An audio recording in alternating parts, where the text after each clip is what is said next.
नमस्कार, यूपी 9 बजे में आप सभी का स्वागत है। मैं हूं नीलू। करते हैं खबरों की शुरुआत। तो सीएम योगी के गोरखपुर दौरे का आज दूसरा दिन है।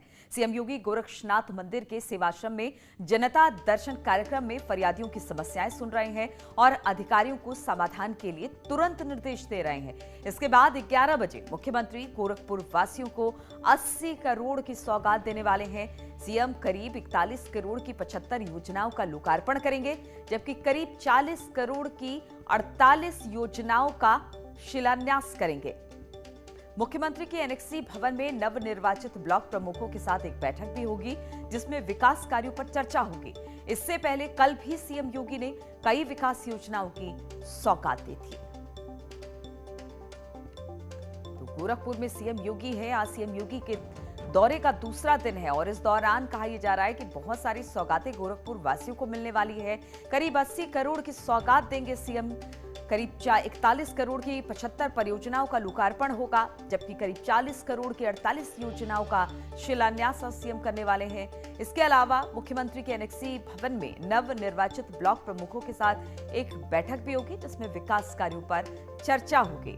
इससे पहले कल की बात की जाए तो सीएम योगी ने कई विकास योजनाओं की सौगात दी थी और आज भी सीएम योगी का कई कार्यक्रम गोरखपुर पे। तो सीएम जब गोरखपुर में होते हैं तो जनता दरबार लगाते हैं। जनता दरबार में लोगों की समस्याएं सुनी जाती हैं और आज भी सीएम योगी जनता दरबार में हैं और लोगों की समस्याएं सुनकर तुरंत अधिकारियों को निर्देश देते हैं कि समस्या का समाधान किया जाए। 11 बजे मुख्यमंत्री गोरखपुर वासियों को 80 करोड़ की सौगात देंगे, जिसमें बताया जा रहा है कि 41 करोड़ की 75 योजनाओं का लोकार्पण होगा, जबकि करीब 40 करोड़ की 48 योजनाओं का शिलान्यास होगा। बातचीत करने के लिए रामगोपाल इस वक्त हमारे साथ जुड़ गए। रामगोपाल, इस वक्त सीएम कहां पर है और फिर आगे का किस तरीके का कार्यक्रम आज पूरे दिन भर सीएम का?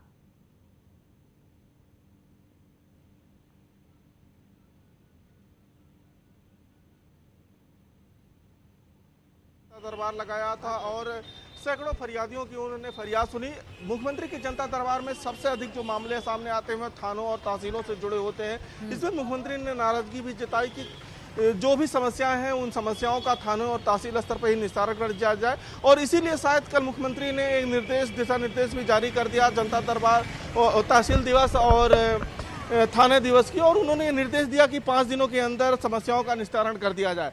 मुख्यमंत्री आज के जनता दरबार के बाद फिर 11 बजे गोरखपुर वासियों को विकास की करीब 80 करोड़ की योजनाओं की सौगात देंगे, जिसमें 5 विधानसभा क्षेत्रों में अलग अलग काम हुए हैं। सबसे अधिक काम जो सड़क निर्माण को लेकर हुआ है उसका मुख्यमंत्री योगी आदित्यनाथ आज लोकार्पण और शिलान्यास करेंगे और उस कार्यक्रम के बाद वो जो नवनिर्वाचित 20 ब्लॉक प्रमुख गोरखपुर के हैं उनके साथ मुख्यमंत्री बैठक करेंगे और उनसे बातचीत करेंगे, उनसे विकास के एजेंडे पर चर्चा करेंगे। साथ ही जिस तरीके से जिला पंचायत सदस्यों और जिला पंचायत अध्यक्ष को उन्होंने निर्देश किया था कि जो सरकार द्वारा काम हो रहे हैं, सरकार द्वारा जो योजनाएं चलाई जा रही हैं उसका लाभ आम जन तक पहुंचाया जाए, आम लोगों तक मिले, किस तरीके से सरकार की योजनाओं में आम लोगों की भागीदारी बढ़ाई जाए, इस पर चर्चा आज मुख्यमंत्री योगी आदित्यनाथ करेंगे और उसके बाद फिर उनका अभी बनारस जाने का कार्यक्रम है। जी ठीक है, बिल्कुल, बहुत बहुत शुक्रिया आपका। आगे भी इस पर अपडेट लेते रहेंगे रामगोपाल। फिलहाल बहुत बहुत शुक्रिया हमारे साथ जुड़ने के लिए।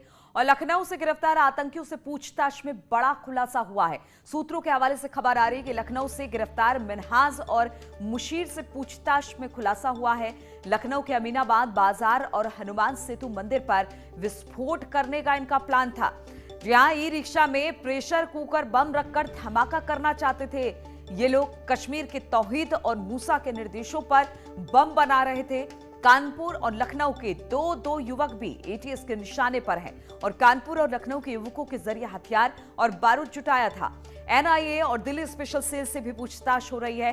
आतंकी मिन्हाज और मुशीर दोनों 26 जुलाई तक एटीएस की कस्टडी रिमांड पर है। तो एक के बाद एक खुलासे इस पर निकलकर सामने आ रहे हैं। ऋषभ इस वक्त हमारे साथ जुड़ गए हैं। ऋषभ, एक बड़ी प्लानिंग थी इन लोगों की।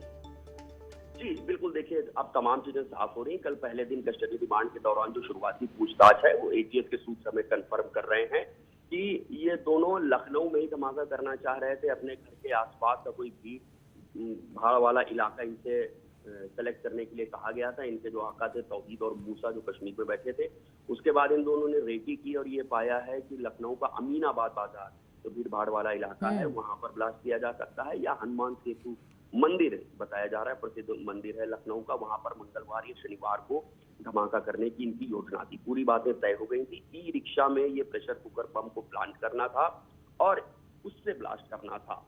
इनका किसी भी वीवीआईपी को या वीआईपी को निशाना बनाने का इरादा नहीं था। इनका कोई इरादा किसी बहुत इंपॉर्टेंट इंस्टॉलेशन को निशाना बनाने का नहीं था। इनका इरादा सिर्फ ऐसा था कि भीड़ भाड़ वाले इलाके में हमें ब्लास्ट करना है, ज्यादा से ज्यादा लोग बम की चपेट में आए और दहशत फैले। बिल्कुल, तो एक के बाद एक खुलासे अब एटीएस कर रही है और लगातार इनसे पूछताछ चल रही है। बहुत बहुत शुक्रिया आपका ऋषभ जानकारी देने के लिए। और बरेली से